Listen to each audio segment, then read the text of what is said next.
ఓం నమో భగవతే వాసుదేవాయ. కృష్ణుడికి 1,80,000 మంది కుమారులు ఉన్నారు. వారిలో ప్రద్యుమ్నుడు శ్రేష్ఠుడు. ప్రద్యుమ్నుడి కుమారుడు అనిరుద్ధుడు. బలి చక్రవర్తికి 100 కుమారులు ఉన్నారు. ఆ 100 కుమారులలో పెద్దవాడు బాణాసురుడు. అతను సోణపురమును పరిపాలన చేస్తూ ఉండేవాడు. 1000 చేతులు ఉన్న బాణాసురుడు ఒక రోజున కైలాస పర్వతం మీదకు వెళ్ళాడు. అది రసురు సంధ్య వేళ. ఆ సమయంలో పరమశివుడు తాండవం చేస్తూ ఉన్నాడు. బాణాసురుడు అక్కడ ఉన్నటువంటి 500 వాద్య పరికరాలను తీసుకొని తన 1000 చేతులతో మోగించాడు. పరమశివుడు తాండవం చేసిన తర్వాత సింహాసనం మీద కూర్చొని ఎంతగానో పొంగిపోయాడు. 1000 చేతులతో 500 వాద్య పరికరాలను ఎంతో గొప్పగా వాయించావు అని బాణాసురుడిని మెచ్చుకున్నాడు పరమశివుడు. అతను పరుగు పరుగున వచ్చి శంకరుడిని స్తోత్రించాడు. బాణాసురుడు చేసిన స్తోత్రాన్ని విని శంకరుడు, నీకు ఏం వరం కావాలో కోరుకో, ఇస్తాను అని అన్నాడు. అప్పుడు వానిలో ఉన్న రాక్షస ప్రవృత్తి బయటికి వచ్చింది. అతడు ఎంత చిత్రమైన కోరిక కోరాడంటే, ఈశ్వర, నేను ఎప్పుడు నీ పాదాలను ఆశ్రయించే ఉంటాను. నీవు మాత్రం నాకు ఒక ఉపకారం చేసి పెట్టాలి. నీవు పార్వతీదేవితో కలిసి నేను కోట లోపల ఉంటే నీవు నా కోట బయట కాపలా కాస్తూ ఉండాలి. ఇదే నా కోరిక. నీవు భక్తుల కోరికలు తీర్చడంలో వసుడు అయిపోతావు అని అంటారు కదా, అందుకని నాకు ఈ కోరిక తీరుస్తావా అని అడుగుతాడు. అప్పుడు శంకరుడు వాని వైపు విచిత్రంగా చూసి, కానీ ఈశ్వరుడి కారుణ్యం చాలా గొప్పది. బాణాసురుడి కోరిక తీర్చడానికి అంగీకరించాడు. పార్వతీదేవితో కలిసి త్రిశూలాన్ని పట్టుకుని కోట బయట అటు ఇటు తిరుగుతున్నాడు. శంకరుడితో పాటు ఆయన అనుయాయులు కూడా అక్కడికి వచ్చారు. ఈ విధంగా శంకరుడు కోట బయట తన పరివారంతో ఉంటూ కోటను రక్షిస్తూ ఉండేవాడు. ఎప్పుడైతే పరమశివుడు బాణాసురుడి కోటకు కాపలాగా ఉంటున్నాడో అని తెలిసిందో, ఇక బాణాసురుడి వైపు కన్నెత్తి చూసినవాడు లేడు. ఒకరోజు కోట బయట కాపలా కాస్తున్న శంకరుడి వద్దకు వచ్చి, శంకర, ఆ రోజు నేను కోరిన కోరికను మన్నించి నా కోటకు కాపలా కాస్తున్నారు. ఎవడూ వచ్చి నాతో యుద్ధం చేయటం లేదు. కానీ నాకు యుద్ధం చేస్తుంటే ఎంతో సంతోషంగా ఉంటుంది. మీరు ఏమీ అనుకోకపోతే దయచేసి నాతో ఒకసారి యుద్ధం చేయండి అని కోరాడు. భగవంతుడి కారుణ్యం వాడికి చులకనగా కనపడింది. ఆ మాటలు విని ఈశ్వరుడు తెల్లబోయాడు. అప్పుడు ఇలా చెప్పాడు, నాతో సమానమైన ఇంకొకడు నీ దగ్గరకు వస్తాడు.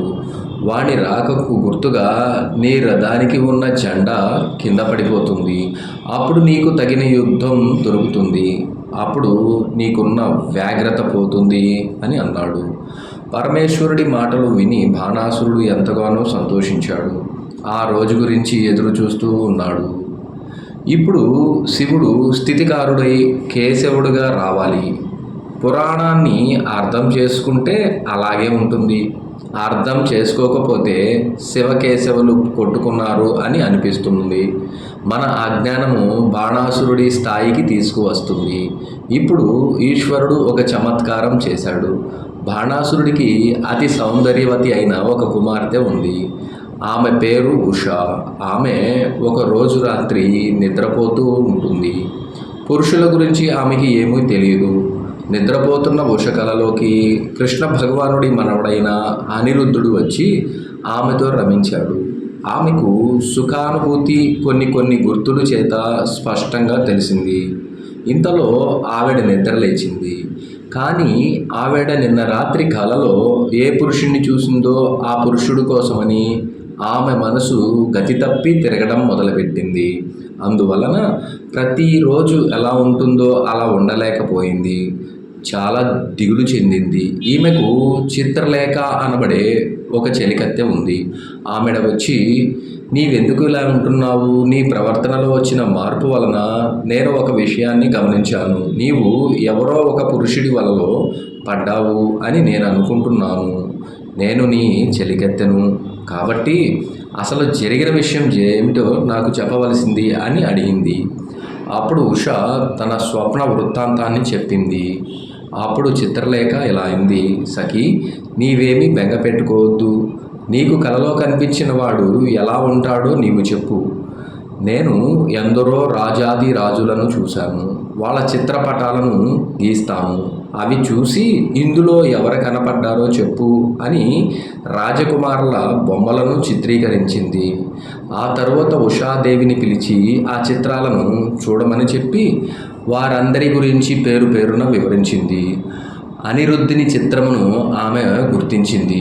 అప్పుడు చిత్రలేఖ ఇలా చెప్పింది. ఆయన పేరు అనిరుద్ధుడు. సఖీ, ఇప్పుడు నేను నీకు ఒక గొప్ప ఉపకారం చేస్తాను.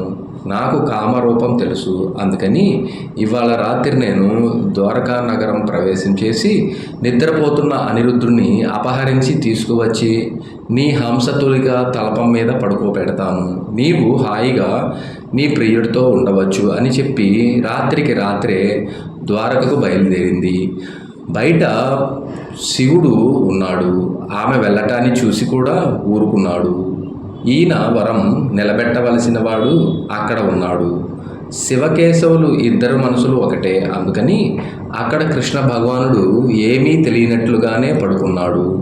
చిత్రలేఖ అనిరుద్ధుణ్ణి మందిరంలో ప్రవేశించి నిద్రపోతున్న అనిరుద్ధుణ్ణి ఒక్కసారిగా సమ్మోహనం చేసి ఆయన్ని తీసుకొని ఆకాశ మార్గంలో తిరిగి వచ్చేసి లోపలికి వెళ్ళిపోయింది. చిత్రలేఖ మరొక పురుషుని తీసుకొని కోట లోపలికి వెళ్ళటం బయట కోటకి కాపలాగా ఉన్న శివుడు చూశాడు. అయినా ఏమీ అభ్యంతరం పెట్టలేదు. చిత్రలేఖ అనిరుద్ధుని తీసుకుని వెళ్ళి ఉషాదేవి మందిరంలో హంసతులికా తల్పం మీద పడుకోబెట్టేసింది. ఇదంతా పరమాత్మ సంకల్పం. ఆయన ద్వారకలో కృష్ణుడిగా ఉన్నాడు, ఇక్కడ శివుడిగా ఉన్నాడు. ఒక మూర్తియే రెండుగా ఉన్నాడు. ఉషాదేవి తన ప్రియుణ్ణి గుర్తించింది. అనిరుద్ధుడు కూడా వేరే అభ్యంతరం చెప్పకుండా ఆమెతో ఆటపాటలు మొదలుపెట్టాడు. వారిద్దరూ సంతోషంగా అలా అంతఃపురంలో కాలం గడిపేస్తూ ఉన్నారు. నెలలు గడిచిపోయాయి. కానీ కాలం ఎల్లప్పుడూ ఒకే రీతిగా ఉండదు కదా. ఉషాదేవి యందు గర్భిణీ చిహ్నాలు కనబడ్డాయి. ఈ విషయాన్ని పరిచారికులు వెళ్ళి బాణాసురుడికి చెప్పారు. బాణాసురుడు ఎక్కడ లేని కోపంతో ఎవరు ఈ పని చేసిన వాడు అని ఉషాదేవి అంతఃపురానికి వచ్చి కూతుర్ని అడిగాడు. ఎదురుగా అనిరుద్ధుడు కనబడ్డాడు. అనిరుద్ధుడిని బంధించమని భటులను ఆజ్ఞాపించాడు. భటులు వెళ్ళి అనిరుద్ధుడిని బంధించడానికి ప్రయత్నించగా అనిరుద్ధుడు తన గదా ప్రహారాలతో వారందరినీ పరిమారుస్తున్నాడు. బాణాసురుడికి ఆగ్రహం వచ్చి అనిరుద్ధుడిని నాగపాశాల చేత బంధించాడు. అలా బంధించబడిన అనిరుద్ధుడు ఇక కదలలేక నిలబడిపోయాడు. ఇది చూసి ఉషాదేవి విలపిస్తూ ఉంది. ఇదే సమయంలో అక్కడికి భటులు వచ్చి, ప్రభు, మీ రథం మీద ఉన్న జెండా విరిగి కింద పడిపోయింది అని చెప్పారు. తనతో యుద్ధం చేయటానికి ఎవరో వచ్చేశారు అని భావించి ఇన్నాళ్లకు తన కోరిక తీరబోతుంది అని అనుకొని బయలుదేరాడు. అసురి ప్రవృత్తి ఎటువంటిదో చూడండి. వానికి కూతురి గొడవ అక్కర్లేదు, యుద్ధమే కావాలి. ఈలోగా అక్కడ నారదుడు ద్వారకలో దిగాడు. ఏమీ ఎరగని వాడిలా అనిరుద్ధుని కోసం వెతుకుతూ నటిస్తున్నాడు కృష్ణుడు. అప్పుడు నారదుడు ఇలా అన్నాడు. అనిరుద్ధుణ్ణి బాణాసురుడు నాగపాశాలతో బంధించాడు. నీవు వెంటనే బయలుదేరవలసి ఉంది అని చెప్పాడు. వెంటనే బలరాముడు, కృష్ణుడు, సాత్వికి, ప్రద్యుమ్నుడు అందరూ కలిసి కొన్ని కోట్ల మంది సైన్యంతో నదులు పొంగి ప్రవహిస్తున్నాయా అన్నట్లుగా బయలుదేరి సోణపురం మీదికి యుద్ధానికి వెళ్ళారు. బాణాసురుడికి ఎక్కడ లేని సంతోషం వచ్చేసింది. వాడు శంకరుణ్ణి పిలిచి, నీవు నన్ను రక్షణ చేయటానికి కదా కోటకి కాపలా ఉన్నావు. నీవు కృష్ణుడు కోట లోపలికి రాకుండా యుద్ధం చేయాలి. అప్పుడు మాత్రమే నీవు నాకిచ్చిన వరం నిలబెట్టుకున్నట్లు అవుతుంది. కాబట్టి ముందుగానే నీవు యుద్ధం చేసి కృష్ణుడు తన పరివారంతో కోటలోకి రాకుండా ఆపవలసింది అని అన్నాడు. శంకరుడు భక్తవత్సలుడు. భక్తునికి ఇచ్చిన మాట తప్పటానికి వీలు లేదు. కాబట్టి ఇప్పుడు శంకరుడు కృష్ణుడితో యుద్ధం చేయాలి. కృష్ణుడి చేతిలో ఓడిపోవాలి. శంకరుడు భక్తవ శంకరుడై తనతో యుద్ధం చేస్తున్నాడని కృష్ణుడికి తెలుసు. ఇంతలో యుద్ధం ప్రారంభమైనది. శివుడు యుద్ధంలో లొంగనంతసేపు బాణాసురుడి జోలికి కృష్ణుడు వెళ్ళటానికి వీల్లేదు. తన వరం నిజం కావాలంటే కృష్ణుడి చేతిలో తాను ఓడిపోతే అవతల తానిచ్చిన వరానికి మినహాయింపు ఇచ్చినట్లుగా అవుతుంది.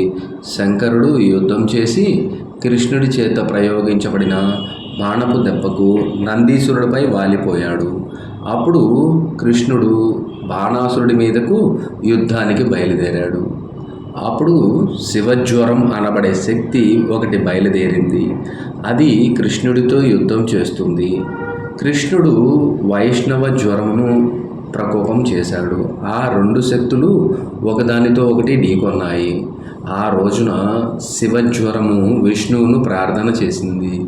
ఉషాపరిణయ ఘట్టంలో పార్వతీ పరమేశ్వరుల వలన కృష్ణ భగవానుడి వనాల లోకాలకు ఒక ప్రయోజనం వచ్చింది. ఆ రోజున కృష్ణ భగవానుడు ఒక వరాన్ని ఇచ్చాడు.